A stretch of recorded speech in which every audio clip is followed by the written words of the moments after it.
না, জাস্ট আ মিসআন্ডারস্ট্যান্ডিং, একটা heat of the moment হয়তো বা এরকম একটা মিসআন্ডারস্ট্যান্ডিং হয়েছে, but thanks to the team owners যারা আমার পিছিয়ে দাঁড়ায় আছেন দুজনই। ওনারা আমার সাথে কথা বলছেন, অ্যান্ড বিসিবি থেকেও আমার সাথে কথা বলছে একটু। বাস এটা মিসআন্ডারস্ট্যান্ডিং, যা ট্রেনিংয়ে ফ্যাসিলিটি ছিল না বলে যে ইকুইপমেন্টগুলো দরকার হবে আমি তখন পাইনি, মানে হিট তখন আমার একটু মেজাজ খারাপই হয়েছে আসলে। তো আমার সাথে একটু হয়তো বা মিসবিহেভ করে ফেলছে আর কি। তো তখন আমি ভাবছি যদি মিসবিহেভ করে এখনই শুরুই হয়নি টুর্নামেন্ট, তাহলে খেলা হারলে কী হবে আর কি। তো but they are kind enough, আমার সাথে দুজনই কথা বলছে ওরা, তহিদ এবং আদনান দুজনই কথা বলছে। ওরা টিম ওনার্সরা, তারা মানে চেয়ারম্যান টিমের, তো হি টকস টু মি। তো মানে it's just I misunderstanding, nothing else.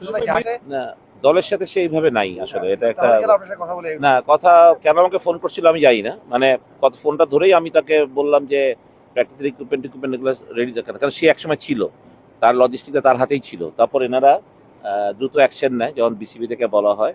তো গ্রুপে ছিল হয়তো বা গত 2 দিন আগেও ছিল, এরপর থেকে তারা এটা অ্যাকশন নেওয়ার পরে গ্রুপ থেকে নাই, সে এখন আমাদের গ্রুপেও নাই। বাট ফোন করছিল হয়তো অন্য কোনো রিজন হয়তো আমাকে, বাট আমি আসলে আমার মেজাজটা খারাপ ছিল যখন মাত্র তারা আমাকে বলতেছিল যে প্র্যাকটিসে বল নাই বা প্র্যাকটিসে ট্রেনিং করার যে ইকুইপমেন্টগুলো ওগুলো আসেনি মাঠে। তারা আমি জিজ্ঞেস করলাম ভাই এগুলো কার আন্ডারে দিচ্ছ, এগুলো তো কোচিং আন্ডারে তুমি দাও না, এগুলো এটা নিয়ে আর কি একটা মানে মিসআন্ডারস্ট্যান্ডিং হয়েছে আমার সাথে। তো হিট অফ দ্য মোমেন্ট হয়তো বা আমার রাগ উঠে গেছিল আসলে, সত্যি কথা বলতে গেলে এটাই। এই যে আপনার মতো একজন সিনিয়র কোচের সঙ্গে এই ধরনের বাজে বিহেভ এবং যাকে দায়িত্ব দেওয়া হয়েছে তিনি এটা করতে পারেন না স্বাভাবিকভাবে, বাট আপনার সঙ্গে তিনি করেছেন। এখন আসলে টিমের পক্ষ থেকে তার বিরুদ্ধে কোনো অ্যাকশন নেওয়া হয়েছে? অলরেডি হয়ে গেছে। অলরেডি না, মানে তাকে কি আসলে টিমের সঙ্গে রাখছে না? আমার মনে হয় যে চেয়ারম্যান যেহেতু এখানে আছে, he can answer it very well. হ্যাঁ, একটু যদি আমাকে যখন বিসিবি জানাই এটা আমি রাখতে পারবো না 17 তারিখে, এই মাসের 17 তারিখে।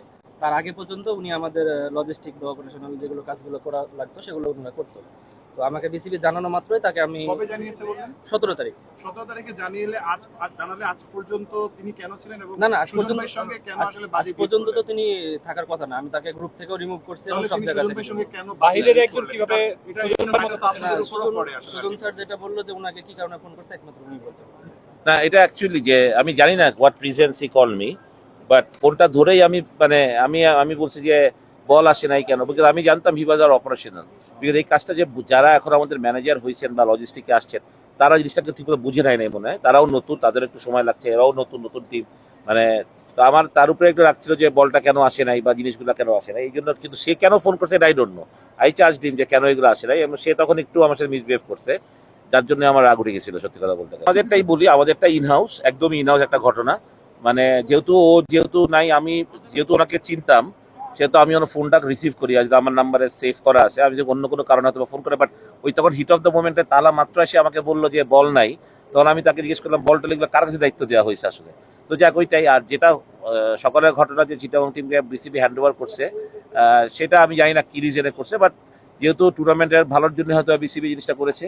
আর আমি আমার ফ্র্যাঞ্চাইজির প্রতি দারুণ খুশি, মানে ওনারা, মানে আমি যেহেতু অনেকগুলো বিপিএল করছি, আমাদের কাপড় চোপড় থেকে আরম্ভ করে কোয়ালিটি ড্রেস দেওয়া, প্লেয়ারদের আজকে পেমেন্ট করে দেওয়া, মানে এগুলোর ব্যাপারে আমি সত্যি কথাই খুব খুশি যে ওনারা ওনাদের প্রমিসগুলো রাখছেন, কমিটমেন্ট রাখছেন।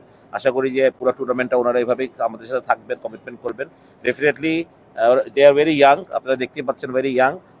তাদের একটা দারুণ ক্রিকেটের প্রতি তাদের ভালোবাসা আছে, সেই ভালোবাসা থেকে তাদের এখানে আসা। তো আমি আশা করি যে তারা এটাকে বজায় রাখবেন টুয়ার্ড দ্য টুর্নামেন্ট। আমাদের এরকম একটা টিমের বন্ডিংস থাকবে, যেটা আজকে হয়েছে হয়তো বা একদিকে ভালো হয়েছে, আগে পরে হওয়ার থেকে আগে হয়ে যাওয়াটা ভালো হয়তো বা, তো এটা হয়ে যাওয়াতে মনে হয় ভালো হয়েছে। আমরা মনে হয় আরও বন্ডিং হবো এখন থেকে, টিমের আরও জেল আপ হবে, সেটা আমি বিশ্বাস করি।